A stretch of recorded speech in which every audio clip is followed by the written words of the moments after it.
What's up, guys? 0-1 yesterday on that Miami play. It was looking like it potentially could have won, probably should have won, as Miami out-hit Colorado, I think 9-6, and didn't put up the runs to do it. Cabrera pitched pretty well into the fifth inning. It was 2-0 Miami in the middle of the fifth, I think, and then it was 2-2 at the end of five as Cabrera started losing a little bit of steam after he pitched. He made a pretty good start. And it was up against Ryan Feltner, I think, wound up pitching for Colorado, which I looked at his stats. His stats weren't very good against Miami. Small sample size, but Miami hit like over 300 off him. So I'm like, yeah, this is still good to go. But Feltner did okay in the game. I think arguably Cabrera was a little bit better just because his strikeout count was higher and whatever. But if I had gone first 5 inning with that, it would have been a push at least because it was 2-2. And then Miami did not score again against this bullpen that's not very good. And Cabrera gave up one more run as they let him come back out for the sixth. And 3-2 loss. Just great. Meanwhile, of course, my Red Sox lose yet again, embarrassingly. It was one of the worst games I've ever seen, probably. Just the fielding was horrific. 4 errors, just total disaster, total mess. The Red Sox, they look like they're not into it at all, except for Jarren Duran, who had an excellent game with 2 doubles and a 2-run homer. Everybody else was just, it looks like they should fire Cora, man. I mean, he is not managing this team. They look like they don't care. They're making so many stupid mistakes. Their bullpen is awful. I mean, they went with an opener approach because they actually used Pivetta in the afternoon game instead and still lost that game too. And then they had to face Barrios in the game I went to, and he pitched quite well. Even though he gave up a bunch of hits, the Red Sox basically didn't capitalize at all. They were leading the game in hits basically the entire time, and I think it wound up tied. I mean, I'm just angry about it. And then Abreu struck out swinging on a pitch that hit him, and then he struck out swinging on again in his next at-bat on a pitch that was what looked like way high and away to me, even though I was out in the center field bleachers, so I couldn't totally tell. Then he starts arguing, probably one of the previous pitches, gets thrown out of the game. So the Red Sox have to put Refsnyder in, move the outfielder around and move the outfield around. And Refsnyder winds up in left field, and he makes 2 of the worst errors you'll ever see. One in the one inning where Toronto scored all those runs, and the other in the other inning where they scored 2 more runs to seal the Red Sox fate. The one in the 5-run inning was like a routine fly ball, and he just completely misplays it and doesn't get in position at all for it. I don't know what the deal is here. And then, in the 9th inning, he had to field a single that was hit right in front of him. Another routine play, and he bobbles that, allowing for a run to score and more base runner advancement. It's just ridiculous. All right, we'll talk about today's baseball card. We only have baseball. Football's coming up starting on Thursday. I think there are actually 2 football games or something, so I'll talk about those. I haven't looked into them yet, so I still don't even know if I'm going to have plays on them. I don't know what my week 1 card is going to look like, but tomorrow things will become clearer, I think, even though I'm going to be spending the entire night doing Tower Gang stuff. Maybe I'll have to do some advanced research tonight as well. All right, baseball today. I'm only going to talk about 3 games because I'm not going to beat around the bush that much like I usually do, even though I already have been ranting about the stupid Red Sox. Arizona is in the worst spot on the board, but I'm still not going to actually fade them just because the pitching matchup I don't think is the best for it. Arizona went on a prolonged road trip to the East Coast, getting swept by Tampa somehow, and then sweeping Miami and Boston. So 3 sweeps. 1 they were on the losing end of, and the other 2 they were on the winning end of. They've won a bunch of games in a row, but now they're returning home from that long trip, and they have a day off, which, as I said, actually exacerbates the return home spot. So I think Arizona's in a negative, distracted spot here, but the fact that it is the Mets coming into their house might alleviate that a little bit. They might still be focused a little bit just because it is the Mets. So that gives me a little bit of hesitation, but still the lean is going to be against Arizona here. I'm not going to quite be able to get there with it, but the market is showing some conflicting indicators with Arizona down from -119 to -114. 54% of tickets on them, but 63% of the cash. So the line has moved down on them. They're a little bit public because the public, I think, kind of likes both of these teams. Both teams can hit as well. But the cash does seem to be on Arizona a little bit more heavily, which I don't agree with just because the situation is terrible, like I said. And I do think the Mets actually have a little bit of an edge in the starting pitching matchup, too. Neither of these teams played yesterday, so the bullpens should be basically fully available. The Mets have already been pretty close. The Mets have way less travel because they were actually out in San Diego and had a day off. So now they're just traveling to Arizona. So their travel spot is a lot better, and they're just continuing a road trip and starting a new road series. So it's a more positive spot for the Mets as well. So again, situationally, this is probably the most negative spot on the board going against Arizona here. I just don't know if I can quite do it, even though I do think you could argue the Mets do have the starting pitching advantage as well. This is just, this is close to a play, but I'm not going to quite do it. Sean Manaea pitching for the Mets, 3.48 ERA, 1.17 whip. He's been pitching well recently, too, with a 26-6 strikeout walk ratio in August. In 24 innings pitched, only 18 hits allowed, a 3.38 ERA, going 7 innings in 3 out of the 4 starts, and somehow having one bad shortened start where he only went 3 innings and walked way too many guys at Seattle. But his other 3 starts were good, although they were against St. Louis and Miami, who aren't very good. And then he did have a pretty good start against Baltimore, and they obviously hit pretty well too. So Manaea is pitching pretty well right now.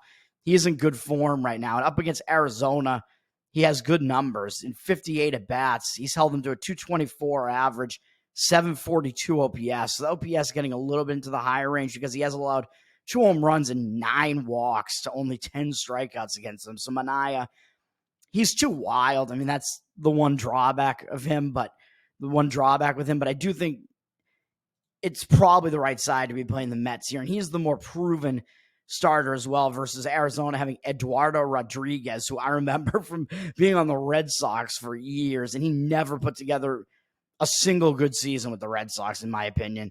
He had some decent ERAs, but his whip was always too high. He was always walking guys. His strikeout rate was typically pretty good, but just, again, really, really wild.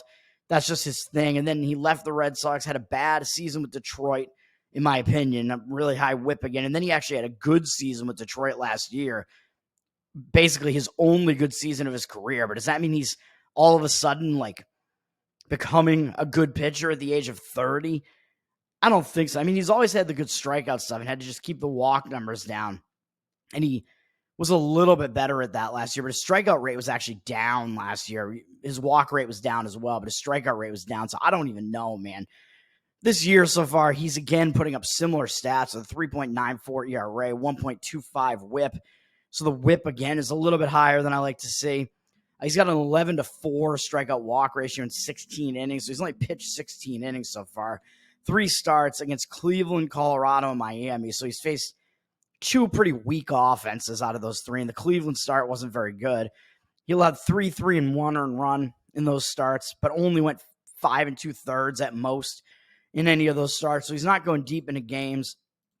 And we look at his stats up against, who are they playing again? I don't even remember already. San Diego, right? No, the Mets. The Mets coming out of San Diego. Yeah, the Mets. Rodriguez against the Mets does have decent stats, actually similar to Manaea's.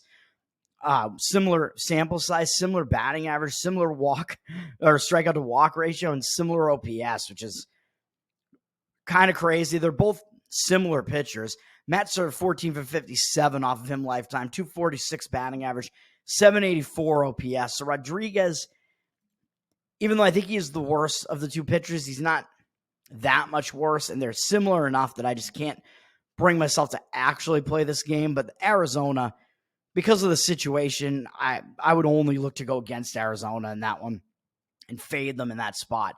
The 2 games I'm going to be on are both totals.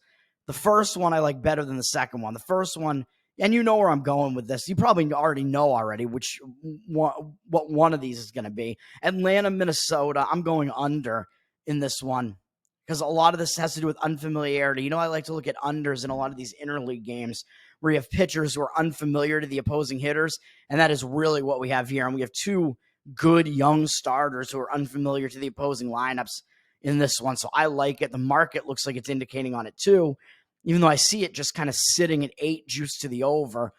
67% of the tickets on the over, but 68% of the cash on the other side on the under.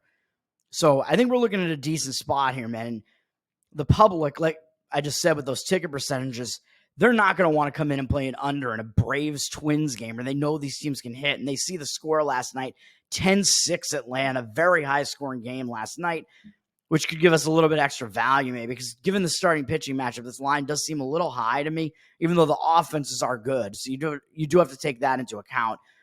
But last night's game was also kind of weird. Like, I think there was a delayed start to the game, and Bailey Ober pitched for Minnesota. And as much as I really think he's really good, he has really bad career stats against Atlanta, and Atlanta really beat him up last night.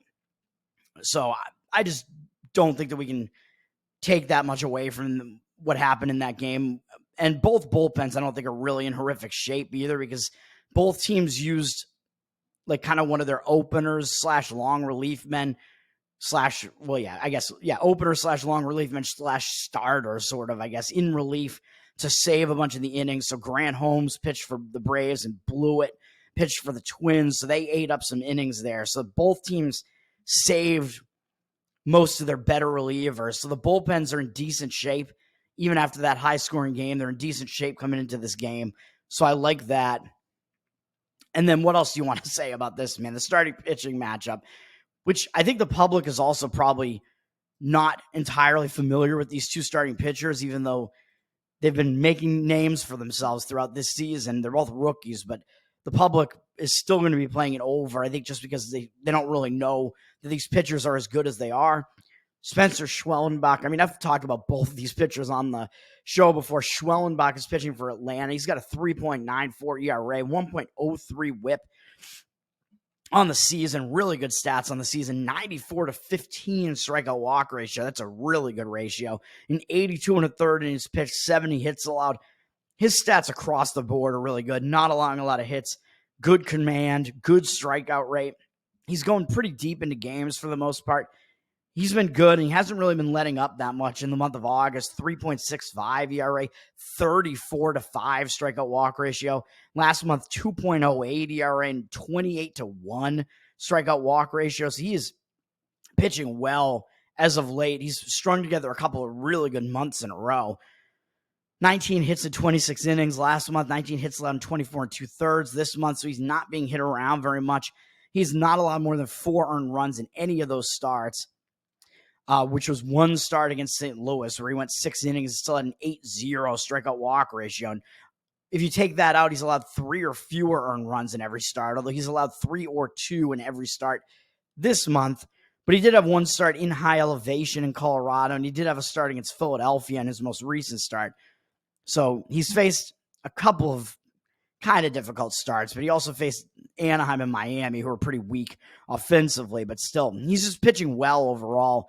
And because he's been pretty consistent, I don't know that he's going to be in like a letdown spot coming off of that big Philadelphia game where he pitched well in a big NL East matchup there. I don't really think he's going to be in that much of a letdown spot, even though it's possible he could be after that. But Atlanta's still battling, man, for playoff positioning, and they're facing a pretty big interleague series here against a pretty decent Minnesota team. So I like all that. And then, of course, against Minnesota, Schwellenbach has never been seen before by any of them. So you have this good young pitcher with good strikeout stuff, clearly has the ability to fool hitters at a major league level, and you're getting an offense that has not seen him yet. And that tends to be an advantage to the pitcher, and I think he's been using that advantage to some extent so far in his rookie season. But even when he's faced teams for the second time, he hasn't really done that badly. That St. Louis one was one of those second matchups, but it still wasn't a horrendous start. The Philly one in his most recent start was the second start against Philly, and they still didn't do that well against him, facing him for a second time in like a little over a month. So I think he's just a good pitcher overall, and we just have a little bit more of an edge with him with an offense that hasn't seen him before, and they have to adjust and get used to him. So I like Schwellenbach. Then on the other side, Simeon Woods Richardson is pitching for Minnesota. He's in his I keep saying he's a rookie, but he's not. He's in his first full season by far. He made one appearance in each of the last 2 seasons, but I think there's just nothing we can really take away from that. But now he's been pitching almost this entire season. we got a big sample size to look at from him now, and he's been pitching well as well. 3.69 ERA, 1.18 whip. Doesn't really show signs of letting up, even though his month of July wasn't as good, really. But in August, he's been pitching well again with a 3.43 ERA, 21-7 strikeout walk ratio. The walks are a little bit high there, but overall still having a decent August. 17 hits allowed in 21 innings pitched, not bad. I worry that he's not going as deep into some of these games, and he didn't have a good start against the White Sox, but then he bounced back and had a good one against Cleveland, who hits way better than the White Sox. So maybe it just, some of it has to do with how focused he is. And then he went 5 innings in each of the last 2, but they were both on the road against good hitting teams in Texas and San Diego. So I take away from that even though he only went 5 innings in each of them, he's still pitching well. The one thing that worries me a little bit is that San Diego one was the first game where he went over 100 pitches. He got close to 100 a couple of times, but he's getting a little bit extended here. So do you worry that he's going to kind of wear out a little bit towards the end of the season like some of these rookies do? I worry less about Schwellenbach because he wasn't pitching as early in the season as Woods Richardson was. But Woods Richardson doesn't throw as hard as Schwellenbach. So I think that mitigates it to some extent because he's more of a control pitcher than a guy that comes in and beats you with gas. Woods Richardson still does have a 99-35 strikeout walk ratio, which isn't too bad, and 112 and a third innings pitched. So his strikeout rate's pretty low, but it's also a pretty low walk rate, and he hasn't allowed a lot of hits at all. 97 hits. So he's pitching pretty well, and the Braves do have 3 hitters who've seen him before, I guess when they were on other teams earlier in the season, but they're only 1 for 9 off him with a double, 4 strikeouts, and 1 walk. He's held them to a 111 average and 422 OPS, and the rest of Atlanta's hitters have never seen him before. So again, you have a pitcher who's mostly unfamiliar to these opposing hitters, and the ones who have seen him didn't do that well against him. So I think on both sides of this matchup, you have a good I don't even know what I was going to say. I just blanked there. You have a good situation to play an under here. You have 2 good young starting pitchers who pretty much have not been seen before by these opposing hitters. So that's what I'm doing. I'm playing the under in this game. You can get it at under 8 at even money right now because the over 8 is juiced. So under 8 plus 100 with that play. At least that is what you can get right now. So even though the fact that it's juiced to the over is one indicator against it, but the cash percentage looks like it is in agreement with the under on that one. So I like that. And then the other under I'm going to be on, I like a little bit less, but I still like it. And the market does look like it's also in agreement with it. And that's going to be Giants Brewers. Line just sitting at 7.5, which the odds makers are telling you they expect a lower scoring game here. And I agree. 60% of the tickets are on the under, which worries me a little bit that the public is kind of onto it. And I think they like Logan Webb pretty much. He's been around for a while. They know who he is. They probably don't know who Tobias Myers is from Milwaukee, but he's the other part of this handicap, obviously. I have to like both starting pitchers to want to go under. And I do here, but we do see 92% of the cash on the under here. So even though the public looks like they're slightly leaning towards the under here, it looks like more of the cash than the tickets are still coming in on the under here. So that's where I'm going. I like this one. Both of these teams had yesterday off, so I think that helps because you have both bullpens are going to be readily available and intact because neither bullpen had to pitch yesterday. So pretty much all the relievers are going to be available today. So I like that aspect of it. Milwaukee is returning home from a road trip that took them to St. Louis and Oakland. So that also puts them in a bad spot because they're in a return home spot with that additional day off, returning back home from the Pacific Coast. So not really an easy spot to be in for Milwaukee. So I would also lean against Milwaukee a little bit. And on the side here, though, San Francisco is actually down from minus 113 to minus 108 as a road favorite. And Milwaukee's public with 69% of the tickets on them because the public likes the team that hits well and has a better record, and that's Milwaukee. But 83% of the cash is also on Milwaukee. So basically all the market indicators are actually on Milwaukee, even though I think they're in the worst spot. I do think that San Francisco being a road favorite is a little bit pushing it. It's going a little bit overboard here with not giving enough credit to how good Tobias Myers is, I would say. So I don't think that there's much value playing San Francisco as a road favorite in this one. If they were an underdog, then I would say, yeah, there's probably some value there because it's a bad spot for Milwaukee, but we're staying away from the side here, obviously. We're playing the total. Milwaukee having that extra day off and being in a return home spot, that does tend to affect the offense and kind of hurt the hitting a little bit, and the hitters have to readjust again, get their timing back, and they tend to struggle a little bit in situations like this. So that's one part of this handicap here. I like the under for that reason, because I think Milwaukee's offense could start a little bit sluggish because it is a return home spot. And San Francisco also had yesterday off, and they were also out on the Pacific Coast playing at Seattle, and now they're having to go to Milwaukee. So both of these teams with one day off and having to travel from the Pacific Coast into Milwaukee. So both teams, not really great travel here. And that kind of mitigates some of how good of a play it would be to play San Francisco here, because their travel spot actually is not the best either. So that lessens that lessens the strength of a play on San Francisco, I would say. I don't know how else to phrase it, but it makes me like the San Francisco side a little bit less there. Makes it a little bit less strong of a play. But we're talking under here. We're talking under. So both of these teams, the travel spot could affect their hitting a little bit. That extra day off could affect their hitting a little bit, and they could start a little bit sluggish here. And then look at the starting pitching. This is what I like, man. We're going under here. Logan Webb, his whip has been dropping into an area where I have to admit he's pitching really well this season. 3.13 ERA, 1.19 whip. He's been going deeper into games than basically almost any starter in the league, which is also good. He has more innings pitched, but does that mean he's going to wear down? I don't know, because he is a veteran at this point, even though he's still young at 27. He's bounced back from a mediocre at best July with a good August so far, with a 1.27 ERA in the entire month, 25.5 strikeout walk ratio, 17 hits allowed, and 28 in the third innings pitched. So he's having a good month of July. Faced Atlanta in there and had a good start against them, not allowing any runs in 7 2/3. Faced some weak offenses this month. Otherwise, went 5 2/3 in one of the games. It went at least 7 in the other 3. Like I said, he just consistently goes pretty deep into these games, so I'm not as worried about the workload that he's facing here, just because this is what he does, man. He's good. And overall, this season, 146 strikeouts to 41 walks, so a lot of strikeouts and a pretty good walk rate, but the strikeout rate isn't high because he's gone so many innings, 172 2/3. He might have the most innings pitched in the entire in all of Major League Baseball probably, and only allowed 165 hits over that span, and only 7 home runs. So he is really keeping the long ball in check. He's not allowing many home runs, hasn't allowed any in the month of August. Now that I say that, one of them is going to happen tonight, but whatever. So his strikeout rate isn't that high, but he is still getting a lot of outs. His command has been good. His walk rate is pretty low. He's not allowing many hits.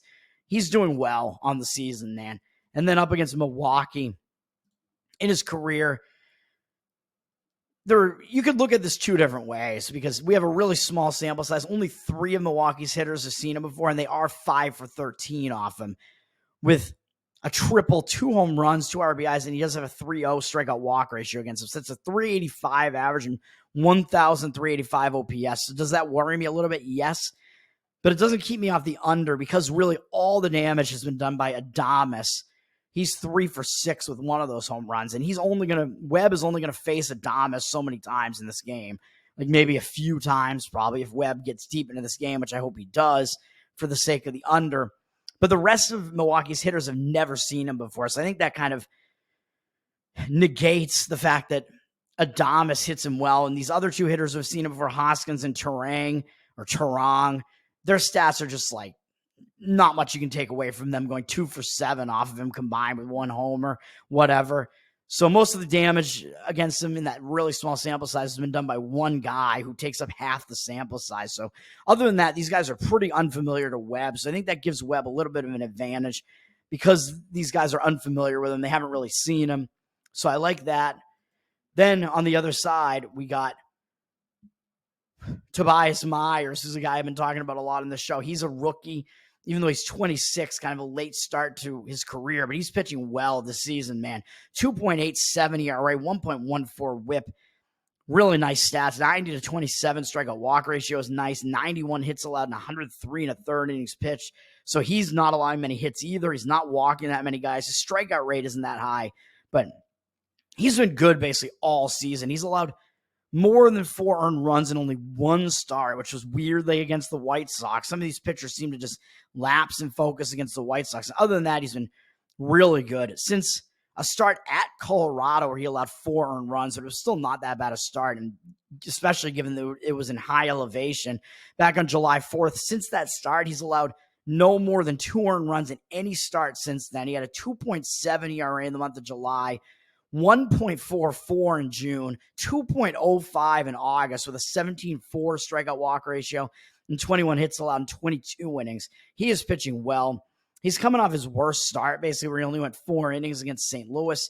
Was very inefficient with his pitches in that one. Still only allowed 2 earned runs in that one, though, so it wasn't all that bad.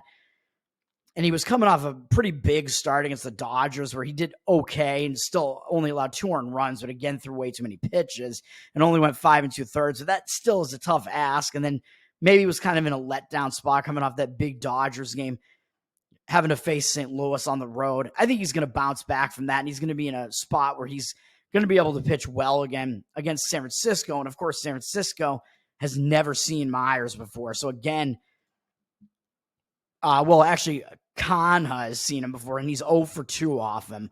So that's it. But basically, San Francisco has never seen him before. So in both of these unders, you basically have a scenario where every one of these starters is pretty much unfamiliar to these opposing hitters. Really only Logan Webb has like any sort of sample size. In the other game I mentioned, I think we have complete unfamiliarity and no stats from these opposing hitters against these starting pitchers. And in this game, a lot of unfamiliarity too. And Myers is basically entirely unfamiliar to the Giants. So I think he's going to have the edge early on. Like I always say, these young, pretty good pitchers who have good stuff and could do it at the major league level. The first couple of times these hitters see him, they have to adjust to him, try to figure him out, and they tend to not do as well. And in this game, we're taking under 7.5, which you can get right now at minus 108, I think is the best. So that's going to do it, man. Those are the 2 plays for me today. 2 unders, under 8 in Atlanta and Minnesota at plus 100, which you can get right now, and under 7.5 at minus 108 in San Francisco, Milwaukee. And that's going to do it for me, man. And I guess I could mention again, San Francisco is probably going to be playing, having to stay in that haunted hotel at Milwaukee as well. So maybe that'll affect them. Who knows? I just think that it's kind of funny that that's a thing. All right, man. We'll get the football videos rolling. It's week 1 in college football, and NFL begins next week. It's crazy. Have a good one. We're continuing with baseball for now. Peace.